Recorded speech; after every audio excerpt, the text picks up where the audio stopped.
am really sorry, my darlings. I don't know what happened on that last video. It said it had recorded for 17 minutes and I was cut short. Naughty phone. Even my phone is getting fed up with me talking all the time. But just to recap, from different ways you can do storytelling, do you remember I was telling you about my Lucky Dip story box? Where I took my rainbow children in their different groups on trips through the woods. So it was really mindful. We were looking at nature. Being out in nature boosts your serotonin. Don't forget your happy hormone, self-esteem, confidence. And when we got to the beach at the end of the woods, we collected little stones. Not too many, so please environmentalists, don't tell me off, because as I said in my last video, if you went to this little village, which shall remain nameless, people have got their stones all in their gardens, on their driveways. They've made beautiful arrangements with pebbles. That's mindful. And also, loads of stones get washed into that little harbour, and it's not good for it because it damages the boats. So it's doing a helpful thing. Anyway, where was I with my last video? I was telling you all about how storytelling boosts cortisol in the brain, which helps with memory formulation, memory, focus, concentration. It boosts oxytocin, which is all about empathy. It generates feelings of caring, of wanting to help. Empathy, now there's a biggie. Then we've also got, what was the other one? Dopamine, my favourite one, the hormone of pleasure. The brain is filled with dopamine, which helps you to engage. It helps you to relate. It wraps you up in the story. It boosts you with those problem-thinking skills, mental flexibility, all those things that you need in what I call your life box, which helps you get through life. Life skills, emotional intelligence, social intelligence, and those all boost our cognitive power. It's amazing. But anyway, I said all that in the video just now. So I'm going to continue where I left off with my Lucky Dip box. And hopefully this time my naughty camera won't cut me out. So just to recap, we'd been to the beach, me and the rainbows, and we'd collected pebbles. And some of them drew pictures and glued them on. And others painted on the pebbles or just drew pictures. I've got talking dogs in here and things like that, and the butterfly of transformation and a galaxy far, far away. But the ones I picked out on my last video before I was so rudely interrupted were the frog prince, because he's got a little crown. Look, say, oh, he's jumping. Look at that, he's a lively little froggy.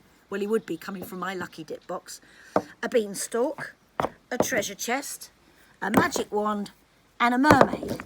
And the story I was telling you was quite all right, really, considering it was done spontaneously. So I'll try and remember it, although it might go off in a different wonky direction, because you know me. So if you imagine you've got the rainbow children, your children or families or groups or therapy groups, whatever it is, sitting around, and they've each picked a stone. It could be one, it could be two. And as I was saying, it's an amazing way for kids with autism to get that empathy, that feeling, that, because kids with autism are full of empathy, but what they can't always do is like a cognitive empathy. They can see a situation and they can help, but what we're talking about in stories is emotional empathy. So there's quite a difference between the two, believe it or not, and I only learnt that on another recent training. I'm always going on trainings. I love it. I drive everyone mad.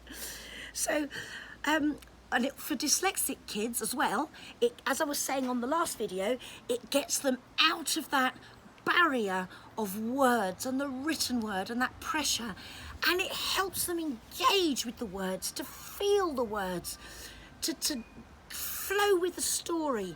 And for anybody of any age, it gives you that mental flexibility, because as I said before, you might have an idea for a video, that's very true as well with me. You might have an idea for a story, but suddenly it might take a different direction because someone else has changed that story with the character or the thing that they have. So it's thinking outside the box. It's that tenacity, those life skills. How are you going to get this back? Or actually, maybe this idea was better than yours and you've learnt from it and you can flow with that and develop it. So it's teamwork. It's never who can tell the best story, who can come up with the longest paragraph. I find when I do my Rainbow Kids instructor training that this is actually the most difficult thing for the adults, the people who are training with me, who I'm sharing my work with, to do.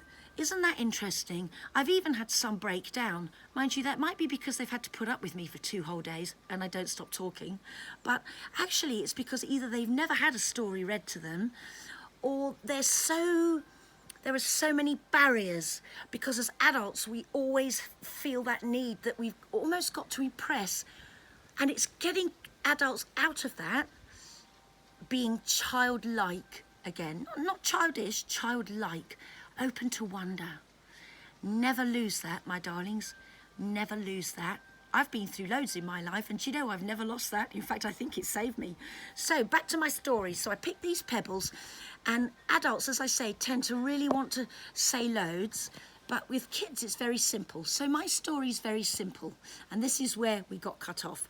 So once upon a time, there was a mermaid swimming around, and she spotted a frog with a crown, who was quite obviously a prince. But she didn't love him for that. She just loved the frog.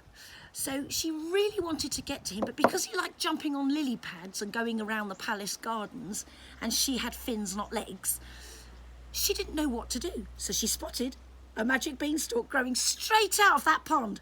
So she slithered up it using her arms, and her fins were a bit slippy, but she could use her arms.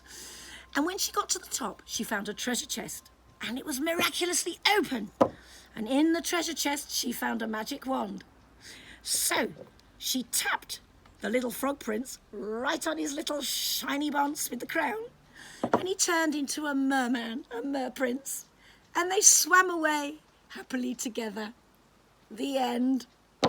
Didn't cut me out, did it, Kiara?